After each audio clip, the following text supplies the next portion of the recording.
Hi, friends. I am Marie Woods, founder of Life Above Foundation, your host, a professional counselor, family and marriage therapist, and the Wholeness life coach. Welcome to Relationship Real Talk, the podcast where we dive deep and tackle the toughest relationship challenges Christians face today. Are you tired of struggling with unforgiveness, past wounds, and conflicts? Feeling lonely or having trouble communicating? Wrestling with trust issues or trying to balance your faith with your relationship goals? Feeling stuck and stagnant in your relationship? You are in the right place. Here at the Relationship Real Talk, we get real and cover a wide range of topics, including relationship anxiety, trauma bonds, infidelity, estrangement, toxic dynamics, dating after divorce, and how to heal from relationship trauma and grow and build healthy and lasting relationships. We're not just about identifying the problems.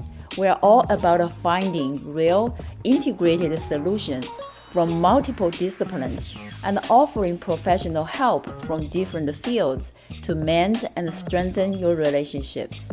So, let's get started on this journey together, one honest, heartfelt conversation at a time. Robert Smith.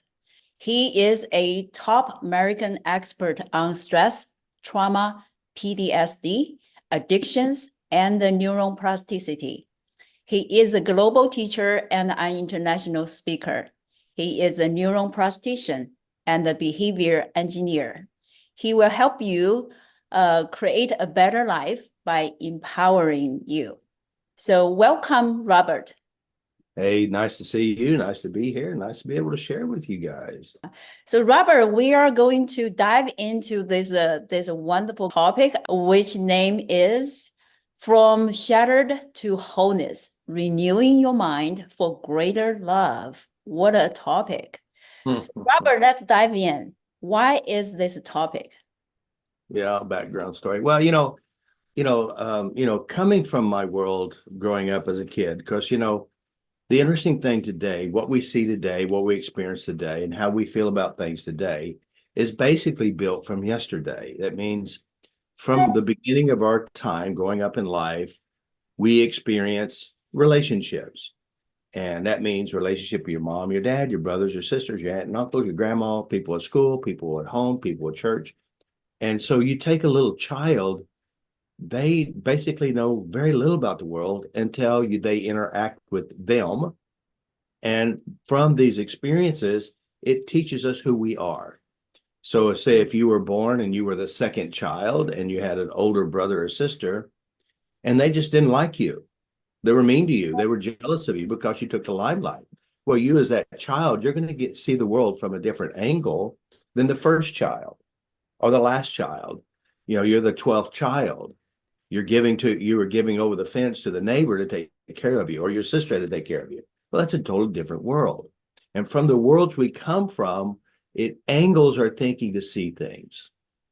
And let's say, for example, like I work with people a lot. I do a lot of sessions. And of course, I do 2-hour sessions. And people come to me with the worst possible experiences.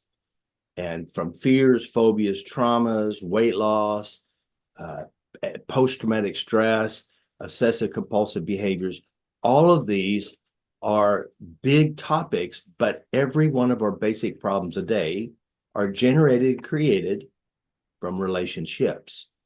Relationships with mom at the table or dad at the table. Eat those peas, and then you have to eat the peas. You put them in your socks. You try to feed them to the dog. You give them to your brother. And we learn to have eating problems. Well, we have relationship stuff. And a lot of times our relationships are not necessarily carved out by our mom or our dad. Like for you, they'd say, well, Marie, you're going to marry someone like your dad. Well, that's not necessarily true. You could end up picking someone who's had the strongest emotional impact on your life. And that could be like the guy I worked with. His whole life was based on one relationship, and that was a relationship from home to school and school to home on the bus. The kid picked on him every day, hit him, threw things at him, pulled his pants down, shamed him. for every day, this became an emotional important part of his life because it was traumatic, it was harmful. And the bizarre thing is, he takes this model of the world, he sees it everywhere he goes because this played a major part. Now, by the way, he did have a good family. He could have a relationship with his family, but that doesn't really matter to him. To his brain, is trying to keep him safe based on something strong, emotional impact. So I am an expert at changing the worst possible memories you could imagine. And I worked with bizarrest things you could probably never would believe that could happen. And some of the things that would draw tears in your eyes because you heard the story. So when we get done with the memories, they go back to the memory and it doesn't bother them. So we operate from imprints. Now, the psychologists will say that we're imprinted the first 7 years of our life. That's not true. We are 7 plus the rest of our life. Now, what is an imprint? An imprint is something that impacts you and it changes your view of the world. It helps you see the world in a different way. And of course, working with lots of people, a majority of a lot of people, unfortunately, have had sexual traumas, physical traumas, emotional traumas. They have emotionally controlling father or mother, or psychotic mother or father, or alcoholic, this or that. All of this impacts our decisions when we grow up. And the weird thing is our brain is a recycler. It recycles the past. It distorts the future. It distorts what we see in front of us today. So the thing that's so important for all of us to understand is that it is our experiences that help us pick the wrong one that is so mirroring our past. The guy that was beat up and bullied, he doesn't go and try to find a job, say, I'm gonna go find someone to bully me. The unconscious, which is the smarter part about you, the limbic operating system, will pick out what you're familiar with. And the good ones is like, they're too boring, then that's not my style. But this person resonates with me. And you know why? Because you have daddy in the background, or you had somebody else in the background. I've seen it not work once, but many times. Our brains always are recycling our past. Now, the bad thing is that we have bad stuff that happened. But see, here's another thing too. I talk about your brain, your unconscious brain, which is the limbic operating system. To it, there is no bad. There is no bad whatsoever. It's just what is. Because remember, as a survivor in the world, we're born into our own personalized jungle. That means we have our lions and our tigers, we have our moms and our dads, we have our mean sister, our mean brother, we got the kid on the bus, we got people who impact us, and our brains capture this, organize it, and starts replicating it in our future. And we build our resilience, or we become a doormat, or we become a victim or a victimizer, depending on the input. So when we understand that in my world, you're not broken, you're not screwed up, there's nothing wrong with you, it's just that your brain is recycling the bad stuff. Good stuff. I mean, you just unpacked in a few minutes so much stuff in there. And by the way, I know Robert for a few years, and I know he has a huge heart, and he has dealt with the toughest, I would say, cases. You mentioned about the trauma, all the sort of things. I have been following your work and knowing you for those years. I would say from the beginning, Robert, you are a remarkable human being. I admire your work. So yeah, as you were talking about, we are, as humans, we're just so conditioned. We're conditioned through our, early on relationships. We're shaped by relationships, right? Yeah. Really play a major role in our lives. Our worldview, perceptions of the world, everything is shaped by that experience early on. So you were also talking about how the brain functions, how the memory, which is part of the brain. So that's just a fascinating stuff. So Mhm. tell us more, how help our listeners understand, how the relationship play a role, how this input, embedded in our life, how this affect our worldview, our relationship later on, how the trauma happened in our lives, in our brain, how this shape our lives. So yeah, take us. Right. So when we talk about trauma, again, a lot of people out there who are quote unquote experts at trauma, that could be experts at identifying and noticing that people have trauma, but a majority of them are not experts at changing trauma, adjusting trauma, or what is really trauma. Unfortunately, some people think trauma is a disease, or it's a malfunction inside of the individual, and that's not true.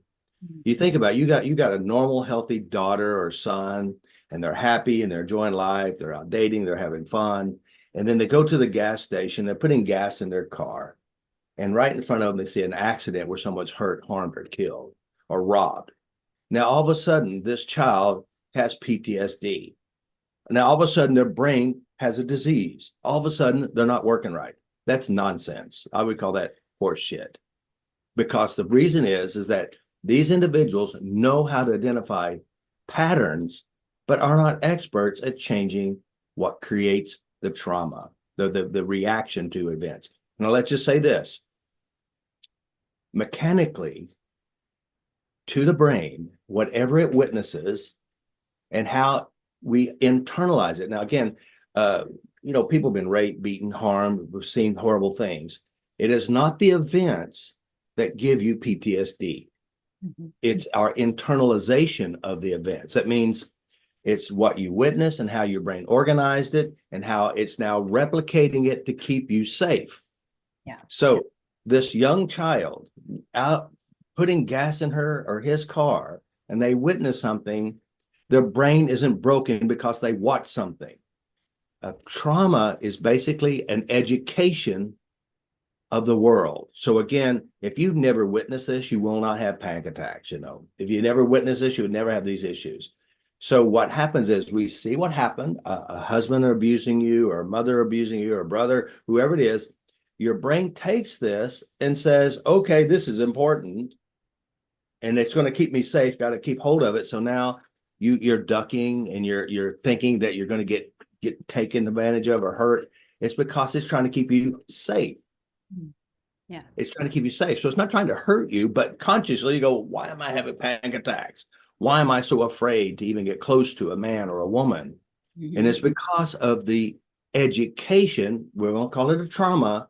It says, oh, this is not good and I don't want it again. So therefore, the brain keeps recycling it over and over again. And then you think you got OCD, obsessive compulsive behavior. All of these are driven by pain, hurt, unpleasant experiences, and the brain's going to try to keep you safe. So what we do, and what I do, is I know how the brain actually works. I know how to update it. I can show you, and you can learn how to do it yourself. And so the key is the brain is a recycler. It recycles the past to keep you safe. Right. So earlier I asked you to look up a scripture, and what reason why I want to say this is because our brain is a law of attraction machine too.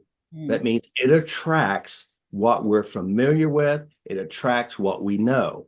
Now, of course, at the base of the brain, there's a part of us about this big. It's called the reticular formation. Now, what it does, it brings into focus what is important to us. That means if you had a trauma in the past, this part of the brain says, radar, radar, he kind of looks like them. Oh, it's a situation, it's a smell. And all of a sudden you go into a panic or a fear or something. Now, it also does the same thing with good things as well as bad things. Because remember, to the brain, I call the unconscious, the limbic operating system, an intelligent idiot. It's really smart. It puts things together, but it doesn't say this is a bad behavior. Depression's bad. Eating the whole cheesecake is bad. Hiding under the bed or being afraid or having panic attacks is bad. It doesn't say that. It says this is how the world is. So this part of our brain also, like I said, brings into focus what you know to be true and believe to be true. So I was married for 22 years. We decided to divorce, and I met this person, and I walked into her house, and on the wall there was like hundreds, if not thousands, of four-leaf clovers.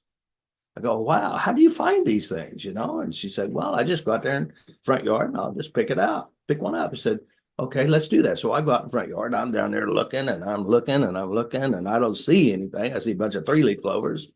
And she right in front of me goes down and picks one up. I said, wow. I said, how did you do that inside yourself? Like, what are you thinking? How are you processing this? And she says, what I do in my mind is I see it first in my mind and then I pick it up. So again, that's how our brains work. Now, by the way, your brain does this all the time. And it does it by questions. Where's my shoes? What time is it? What am I going to eat? And your brain starts looking for things to bring to you. Well, it's unfortunately, we also have bad stuff that happened to us. And our brain says, this is familiar. This is family. This is what we know. This is the real world. Therefore, you'll find people, relationships to feel comfortable with, even though it may not be the best, because again, somebody would look through your window and it's like, God, that's a dysfunctional family. And a lot of people said, I come from a dysfunctional family. And I said, be honest with you, that family functions. It functions so well, you leave that one, you'll find another one just like it or worse. Mm-hmm. And if it isn't like it, you'll try to create it based on your programmings of your past. So this is how our brains naturally work. Now, I asked to find a scripture, and I have it here, and I want to read the scripture in its context, okay? And again, the context is, do not judge, and you will not be judged. Do not condemn, and you will not be condemned. Forgive, and you will be forgiven. Now, do not judge, and you will not be judged. Do not condemn, and you will not be condemned. Forgive, and you will be forgiven. Give, and it will be given to you. A good measure, pressed down, shaken together, running over, and pouring into your lap. For the measure you use, you hold within you, will be measured back to you. This is the law of attraction. What you hate, you'll be hated. When you harm, condemn, dislike, have an issue with, it comes back to you.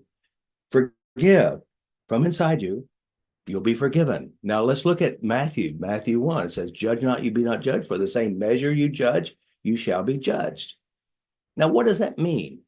That means if inside you have anger memories, rejection memories, abandonment memories, you have my daddy, mama didn't love me the right way memories, and you hold these memories of hurt and pain, guess what your brain's going to do? It's going to give it right back to you. Just going to dump it in your lap. And that's because our brains are manifestors. Of course, when Jesus said this, he said something really important. He said, if your eyes causes you to stumble, pluck it out. Now let's talk about, he's not talking about eyeballs. If he says, basically, I see it is what you see inside you causes you problems, change it, get rid of it, update it. So again, it's not, if you can pull your eyeballs out and still be thinking bad things and imagine bad things.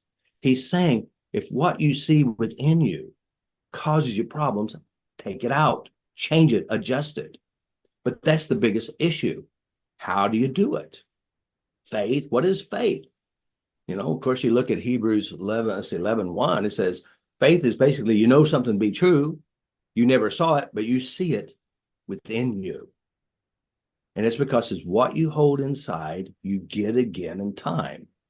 So, as we say, we know, forgiveness is really important, and it's like, I forgive my dad for what he did. He was a jerk, right? So in your mind, consciously, you'll say, I forgive dad, right? But the truth is, are you free? If you say, I forgive dad, and the answer is no. True forgiveness is going inside of yourself, making peace and changing bad memories. Pluck them out, redesign them. And that's true forgiveness. Forgiveness is not saying, I forgive you. True forgiveness is say, I release it from within me to where it's not me anymore. Now, by the way, if you change it inside you, the bad memories, it doesn't change them. It only changes what your brain recycles on you. It changes what your brain will pick in the future to torment you, who reminds you of your dad, your brother, your sister, your ex-husband, whatever it is, or ex-wife. Mm-hmm. So do you understand the power that our brains manifest and produce? And God created an amazing system. But the Right. problem is that we didn't know how to use it. And Jesus understood that. Yes. He understood, you Yes. know, So good. forgiveness and judgment and unforgiveness. Now, here's the bad thing is Mhm. you have a lifetime of unpleasant memories, Mm. and they're inside you. And they're talking to in your head, and you're having flashbacks of things that bother you, and you're afraid of everything. It's because it's just recycling. So what we want to do is learn how to go in and pluck out, adjust, release, transform unpleasantries, the bad things that happen to us. Now, the Right. bad thing is, and if you decide, because you make a decision, relationships are bad. It was a horrible relationship. I never met somebody so mean, so abusive, so whatever, woman, man or man, men or women, it doesn't matter. They both do it. And then you get to the point, says somebody said, well, if you go through a divorce, wait a year before you start again. Well, now it's 14 years later and you hadn't started again because the pain and the misery and the tormented memories are inside you, which also keeps you a block. No way will you get close to me because I'm scared. So for what I have learned working with people, all problems, weight gain, weight loss, traumas, panic attacks, fears and phobias, bad relationships, good relationships are all designed by the great unconscious mind. Mm. Knowing how it works, knowing how to adjust the inside, says God does not give you a spirit of fear, but a sound mind. Mhm. Sound mind is what you want. Mhm. The fruits of the spirit is love, joy, peace, kindness, temperance, and self-control. Right. So again, if you don't understand the mechanics of what you do inside you, how can you change it? You can't. And No. so what I do is I help people educate them to change the bad stuff inside. Now, again, you can't change history No. because history is gone. You can't change your childhood, it's over. But what you can do is change inside you Mhm. how you hold it Mhm. against you. Yes. Remember, the bad memories, the judgments, the hates, the condemnation is inside you. Right. And that's your condemnation. That's your thing that keeps you down. But so if you go inside and you change it, you're free. That makes so much sense. Robert, as you were talking about, it's like a paradigm shift. So much so we look outside of us and complaining or point a finger to the other. Yes, there's, harmful situation. There are perpetrator out there. People have harmed us, hurt us in relationships Yeah. that happen on the outside of us.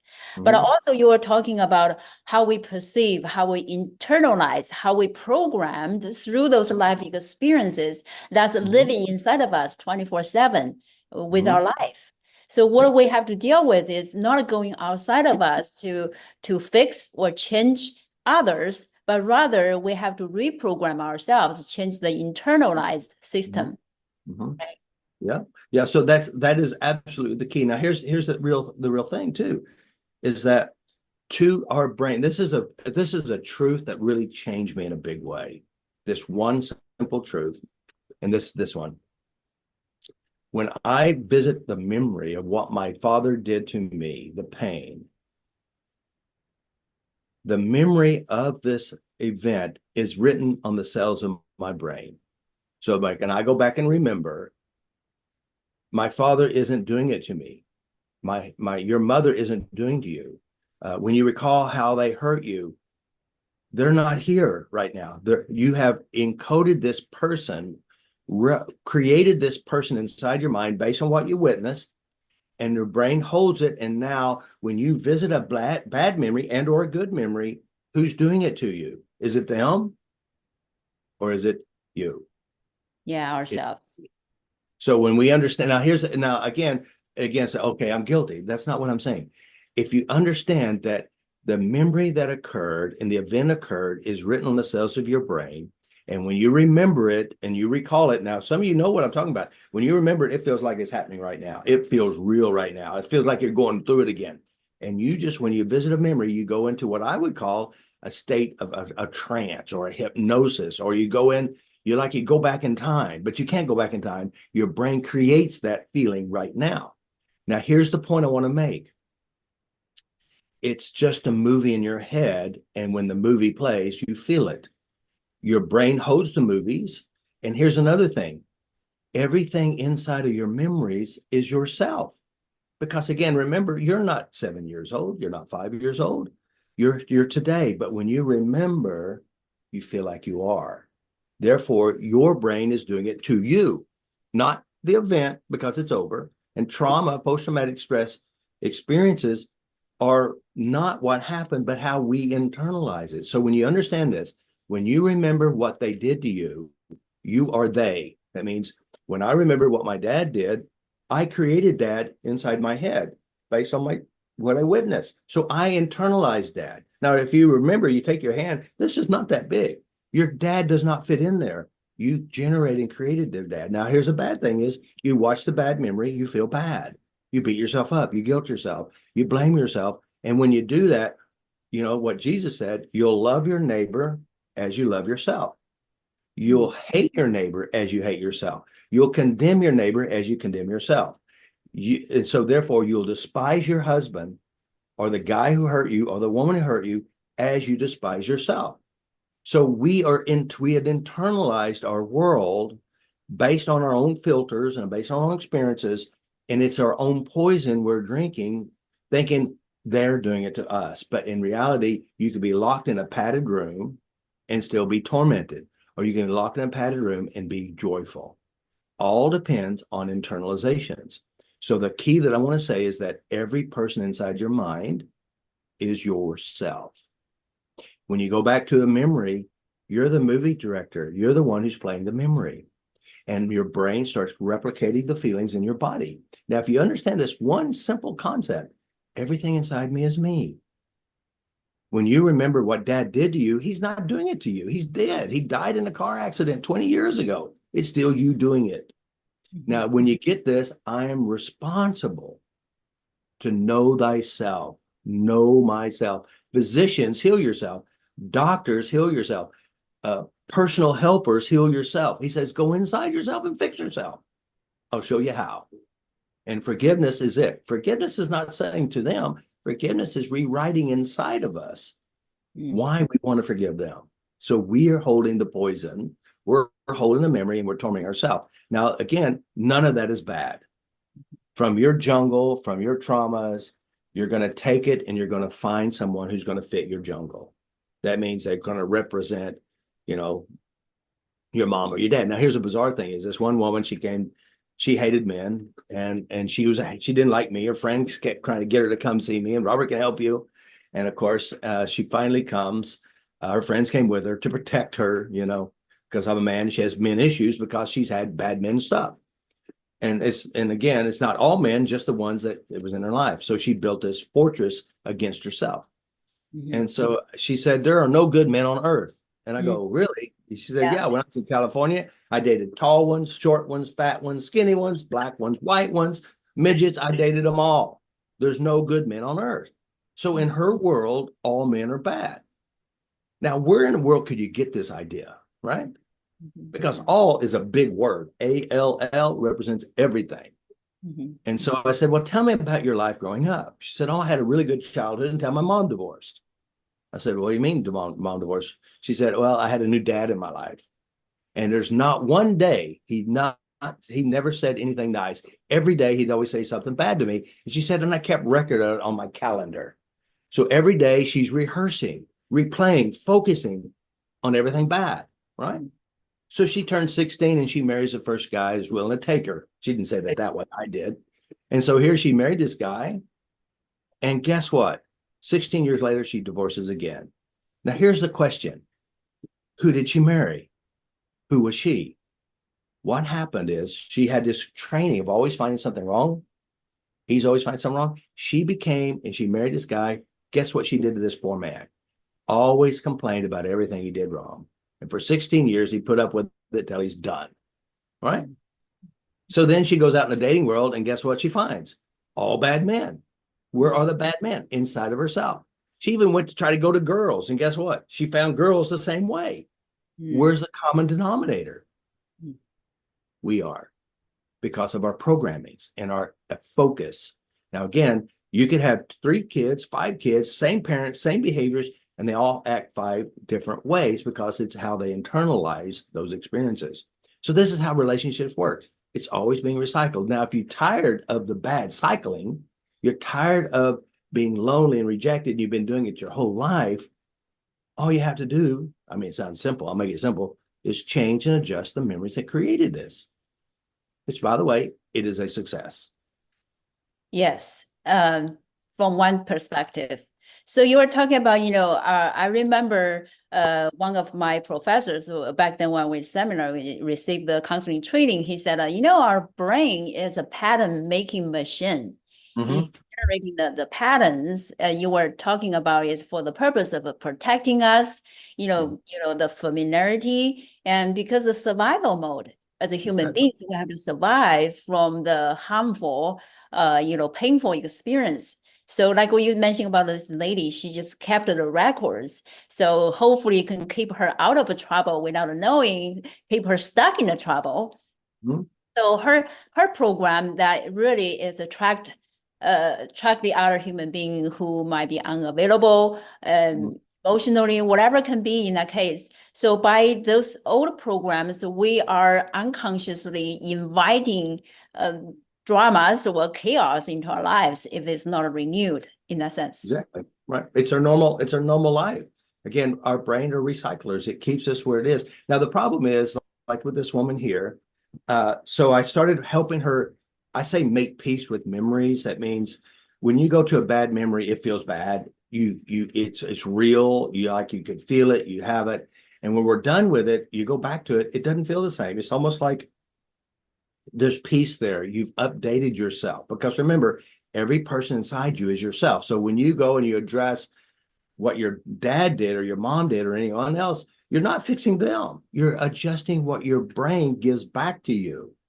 So I said, are you being delusional? I said, first of all, you're already in your delusion. You're still living like you're 7 years old, and you're still feeling like no one loves you because your mom didn't pick you up at school on time. That's a delusion, but it's a real delusion because it's your delusion. And people who are delusional, that's normal. People who, I mean, how many times I talk to people? I'm in a class of 119 therapists, and I said, anybody in the room ever felt alone, felt lonely? I said, everybody take a deep breath, and everyone could do it now. Just take a deep breath, close your eyes, and remember feeling alone and abandoned. And then they go back and they remember feeling alone and abandoned. I said, open your eyes and raise your hand if you just felt alone. Every hand goes up. I said, have you noticed that every one of you felt alone in a crowded room and you're all alone together? Aloneness is a creation of the internalization of the memories. It's a skill, not a fact.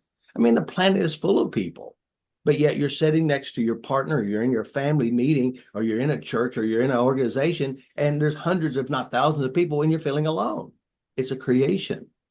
Abandonment is a processing of a translation that we feel. And so what we want to do is learn how to know ourselves and adjust ourselves and to live an overcoming life. And the way to become overcoming is changing the cause of all problems. What is the cause? Memory and processing of that information. If you change this, you'll save you millions of dollars in therapy.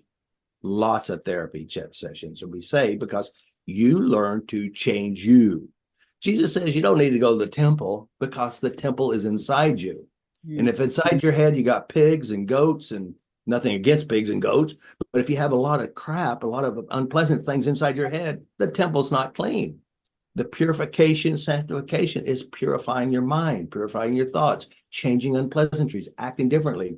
We got Paul. Paul is saying, I have my spirit is willing, but my flesh is weak. And the flesh is the memories that he didn't know how to change. Now, I won't go into too much with Paul, but I will say this: Paul never met Jesus personally. He had a spiritual experience on the road to Damascus. So again, it's a little bit different than Peter, James, and Paul. They all met with Jesus and they spent time with Jesus. They learned from Jesus. But the point that I want to make here is that there is a battle within us. And if you don't know how to end the battle, you're always going to fight. There's always going to be a war. There's always going to be someone who rejected you. There's always going to feel like you're not good enough. And that's because of experiences. How many times I've worked with somebody, even your age, Marie, and older and younger, and you know what they say? They didn't love me the right way. They didn't treat me the right way. I was, again, this is a common thing. And the reason is because we're operating from our own processing, our own hurts, our own emotions. Right. And so, like, if you want love, you've got to manifest love, feel love, and produce love from within yourself. It said you'll love your neighbor as you love yourself. Loving yourself is not replaying and holding bad memories inside yourself. Loving yourself is not imagining the worst possible scenarios that could happen. Loving yourself is not scaring yourself with the past. Loving yourself is being nice within yourself. Don't judge other people. Don't condemn other people because it's already inside you when you do. That's your curse. So now we want to take control. And how to take control is knowing how to make the adjustments. I mean, I work with people with, the worst possible things ever, the worst traumas. I volunteered 10, 11 years, maybe 12 years in drug rehabs. Yeah. Now, drug rehabs is a top shelf of addictions. I mean, these guys are the best. And Joshua comes in. Now, he fought in Afghanistan, and so he saw a lot of people killed. His friends were killed. He killed people. And of course, in order to deal with his pain, like most people do, he'll find an escape. So he would smoke cigarettes, or he started using heroin or meth to numb his pain. Other people just eat a lot. They use food to escape their emotions. Well, the problem is it doesn't get rid of the memories. And so he comes in my office, and he said, and what I tell people, like, if you're going to do a session with me, what I'll do is I say, write down every bad experience from birth all the way to the present moment, and I'll help you clean these up to where they don't have an impact on your life. And of course, some of the major areas that you want to work on is interpersonal relationships at home, your relationship with your brother, your sister, your mom, your dad, whoever it is that impacted you. School experiences, number one fear in the world is created in school, the fear of public speaking. So school traumas, educational traumas, sexual exposure experiences, first sexual love. We talk about accidents and illnesses, dreams and nightmares. We're talking about medical issues or experiences. All of these impact our values, and they have pain inside those memories. And you know what the bizarre thing is? I help people address these traumas, these memories of trauma, pains, and accidents. The fibromyalgia disappears, or lupus disappears, Hashimoto's gone, the back pain they had for 30 years is gone. Now they no longer have POTS, Lyme disease is gone, and chemical sensitivity disappeared because the brain is recycling all those experiences, and the body is a sounding board to unconscious references. So Joshua, he says, well, I never told anyone this stuff. And I said, listen, you don't have to tell me anything. Just pick one of the worst memories, never tell me anything, and I'll help you. I'm not doing it. I help you change that memory. So less than 5 minutes. And by the way, from 0 to 10, it was 100 how emotionally strong it was. And within 5 minutes, I said, go back, Joshua. I want you to go back and make it bother you. He says, I can't. I said, okay, tell me the story now, if you don't mind. He tells me the story, says, it don't even sound like it was me. Now, before that, he's sweating bullets, and of course, I did a whole 2-hour session with him. And then the next day, he comes back for the next session, and he goes, first of all, last night I slept all night long. I normally wake up 6 times a night. Right. And he said, but I have one more problem. I says, every time I'm out there smoking, now he's in drug rehab, after smoking, I just get really anxious and nervous. I said, let me explain how the brain works. You could be sitting at the kitchen table, and your father walks in and throws a banana and hits you in the head. Now you're being educated about trauma and bananas and dad coming in. So now you're sitting at the kitchen table, the door opens, all of a sudden you have anxiety. He goes, I know what it is. I said, what is it? He goes, I'm in Afghanistan, me and my buddy, late at night, we're leaned against the Humvee, we're smoking, and I look up, I see the stars, and all of a sudden I see all these tracer rounds coming at me as bullets. And they jumped out of the Humvee and they go ding, ding, ding, ding, ding, hit the bullets hitting the truck. So now his brain linked smoking to something bad's getting ready to happen. It's like you ring the bell, you feed the dog. Ring the bell, you feed the dog. We are emotionally conditioned by our past. And we respond, don't even consciously know why we do it, because the brain is driving the bus to keep you safe. And so this is how it works. Memories is the cause of all problems. If you go to any system, talking about your problems doesn't necessarily make it go away. Mhm. Logically understanding your problems doesn't make it go away. People do all kinds of therapies, try to get rid of it. They burn it, they beat it, they yell at furniture, they go through the big vagina and fell into the swimming pool. I said, "What's that?" She said, "Rebirthing therapy. I tried it 12 times. I said, "You still got the problem, right?" Yes. They do ayahuasca. They go to ayahuasca. They take this drug and they're puking and crapping on themselves to find some spiritual experience. But if it doesn't change the memory, you're just doing stuff. And so that's the key. Memory is the cause of all problems. Change your mind, change your memory, you change your life. It's that simple. Wow. Well, what you are doing, what you are saying, Robert, is so perfectly aligned with the scripture in the Romans chapter 12 says, renewing our mind by being transformed, renewing our mind. Absolutely. And, Absolutely. But and see, if you don't know how to do it, you can't. yeah. How do you do that? That's Well, people just that's think the $1 million question. through more educations, more information, by reading more, by knowing more, nothing wrong, nothing against that. But something is deeper in the subconscious level. And, you were calling yourself a behavior engineer, and you're going to have to know how to change the program, right? Mm-hmm. To change your life.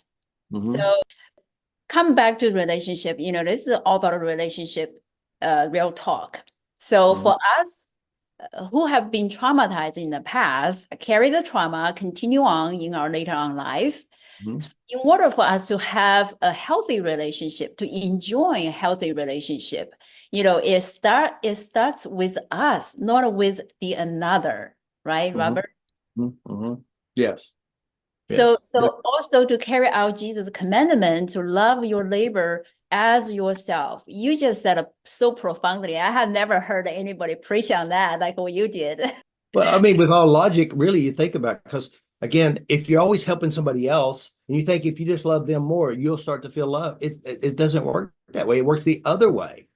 Yeah. So and now again, you'll love your neighbor as you love yourself. You'll despise your ex-husband as you despise yourself. You'll hate whoever did to you as you hate yourself, because it's inside you. Yes. So again, you've got to clean you up. And that's the whole teachings of Jesus. The temple's inside you. That divine is inside you. Clean out your temple. The temple's in you. Wow. Clean up and purify you. Okay. Wow. Listeners, today what Robert he's talking about, to me, it's life-changing. I am so grateful for you, Robert, and grateful for your work and your knowledge. So we are wrapping up today's section. And do you have a last word for our talk today to our audience? One of the most important things, again, like I said, guys, learn to like you and love you from within you. And also learn to know yourself and know what you do inside yourself and make the adjustments. If you're ready for something better and you really want a better life, it starts within you. And of course, if you want to learn how to do it, I'll show you how to do it. I have lots of testimonials, people with severe stuff, and they're going 10 years later, the pain is gone, the illness is gone, the relationships have shifted, just like the woman I started with. There were no good men on earth. And when I started working and changing the memories, we got to this point where I gave her a simple assignment, just affirm, it's safe to be loved, it's safe to give love, it's safe to receive love. She came to my seminar, and there was a guy that liked her, but she says he's not my type. And you know why? Because he wasn't like the other ones. He was a different type. And in my seminar, she said, I'm 53 years old. I never, ever experienced love in my life until this year. Wow. Because she found love, not in him, but inside of her. And what's inside of her, she attracted him. Before, she repelled him. You know why? Because her pain kept him away. That's a perfect ending for our conversation today. Thank you so much, Robert.